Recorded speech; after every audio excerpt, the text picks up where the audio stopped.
सास बनने की ट्रेनिंग। सुधा के बेटे की शादी होने वाली थी और वो इतनी एक्साइटेड थी कि आज मैं ऊपर आसमान नीचे, आज मैं आगे जमाना है पीछे। अरे हाँ भाग्यवान, तू सबसे आगे ही है। लेकिन हुआ क्या है? सास बनने वाली हूँ मैं। अरे घर में एक नया सदस्य आ जाएगा, कितना अच्छा लगेगा ना। आप और राहुल तो ऑफिस चले जाते थे और मैं पागल की तरह घर में अकेली। अब तो मेरा साथ देने वाली आ रही है इस घर में। बहुत बहुत बहुत खुश हूँ मैं। ओहो ठीक है बेगम, लेकिन अपनी खुशी को लगाम लगा कर रखो। क्या पता कैसी आए, तुम्हारा साथ देने वाली आए या फिर ऐसी आ जाए जो तुम्हारी शक्ल देखना भी पसंद ना करती हो। ऐसा क्यों बोल रहे हैं जी? शुभ नहीं बोल सकते तो अशुभ तो ना बोले। अच्छा जल्दी से तैयार हो जाओ, चांदनी चौक जाना है शादी की शॉपिंग के लिए। हाँ, थोड़ी सुबह तो हो जाने दो, दुकानें बाजार खुल तो जाए।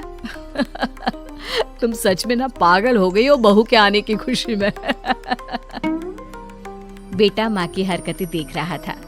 वो सारी बात फोन पर अपनी होने वाली बीवी राशि को बताता है। फिर पता है क्या हुआ? माँ ना सुबह 6 बजे ही पापा को चांदनी चौक जाने को कहने लगी। दूसरी तरफ राशि कहती है, अरे वाह, ये तो बहुत अच्छी बात है ना।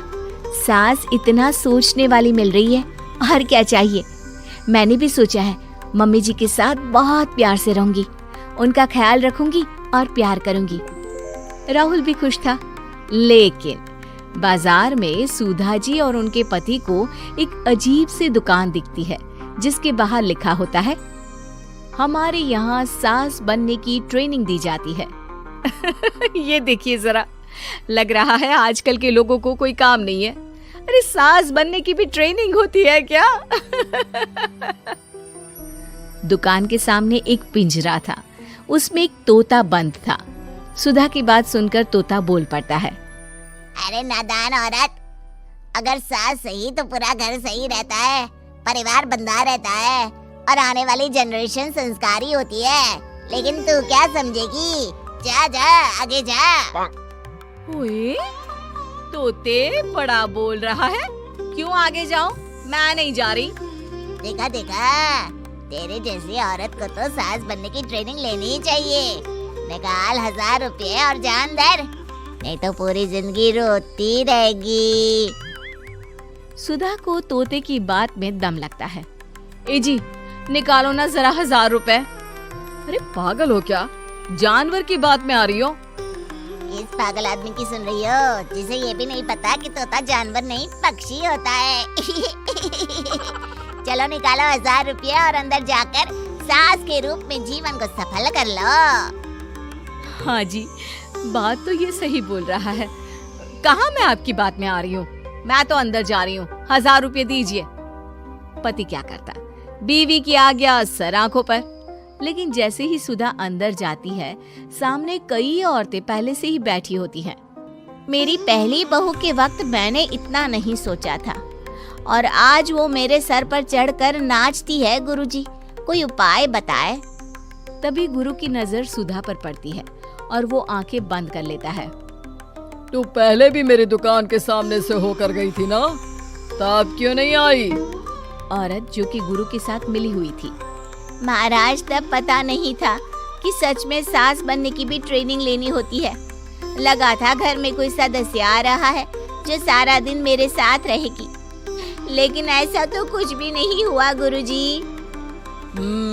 चल फिर पैकेज लेकर 20,000 वाला कल से आ जाना। जी महाराज, गुरुजी की जय हो।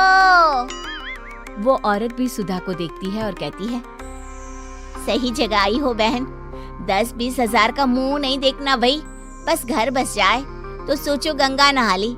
बहुत कमा लेंगे अगर परिवार एक रहा, नहीं तो बुढ़ापा वृद्धाश्रम में बिताओ। सुधा डर जाती है। वो गुरु के पास जाती है और उन्हें पैसे देती है। देखो, एक मंत्र गांठ बांध लो कि कभी भी बहू को बेटी ना समझना। जितना दबा कर पहले दिन से रखोगी, धीरे धीरे प्यार दोगी तो मान रखेगी, नहीं तो। ना जी ना गुरुजी, समझ गई। अरे भला हो भगवान का जो आपसे मिला दिया, नहीं तो मैं।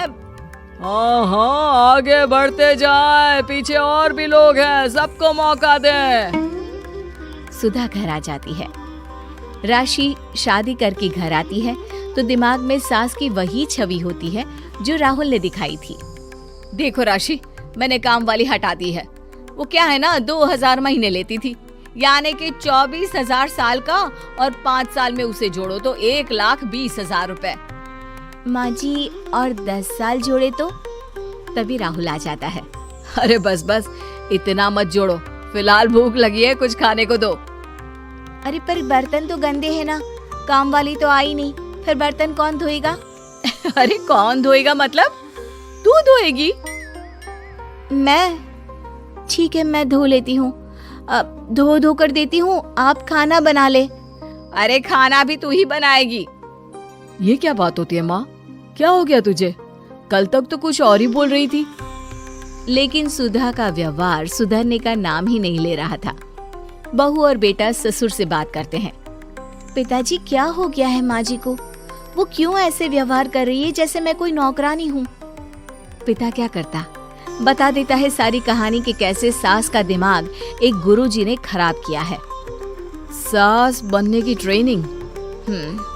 तो मामला ये है, वही मैं कहूँ, कहाँ तो माँ बहू का इंतजार ऐसे कर रही थी मानो साक्षात कोई देवी आने वाली है, लेकिन व्यवहार नौकरानी जैसा।